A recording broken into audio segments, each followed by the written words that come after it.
मअल्लाहि फी लअलातिन नुजूम। अस्सलामु अलैकुम वरहमतुल्लाहि वबरकातुह।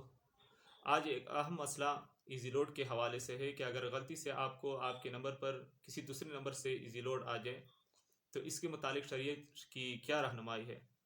तो याद रखिएगा कि ये गलती से इजी लोड आना ये लुग़्ते के हुक्म में है और लुग़्ते की अहकामात कुतुब फ़िक़्ह के अंदर मज़कूर है।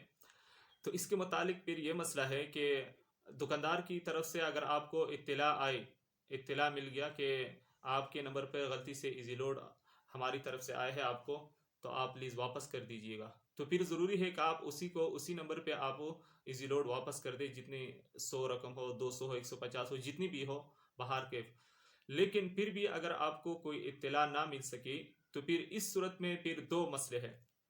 एक मसला तो यह है कि अगर आप खुद गरीब हो, फ़कीर हो, साहिब निसाब ना हो, तो फिर खुद भी आप इसको इस्तेमाल कर सकते हैं। शर्त यह है कि आप खुद भी साहिब निसाब ना हो, फ़कीर हो, गरीब हो, तो फिर इस सूरत में आप खुद भी इस बैलेंस को इस्तेमाल कर सकते हैं। और दूसरा मसला यह है कि अगर आप गनी है, मालदार हैं, तो फिर इस सूरत में मसला यह है कि अगर आपको जितनी रकम आई है इसके एवज आप 100 रुपये हो, 200 हो, 300 जितनी इजी लोड हो उसी के मुताबिक आप किसी गरीब को सदका दें। मसलन 100 रुपये आपको इजी लोड आया है तो आप 100 रुपये किसी गरीब फ़कीर को सदका कर दें। तो फिर इसके बाद आप इस इजी लोड को इस्तेमाल कर सकते हैं, अपने इस्तेमाल में फिर ला सकते हैं। दीनुन अज़ीमुन जाअ मिन वहील इलाह।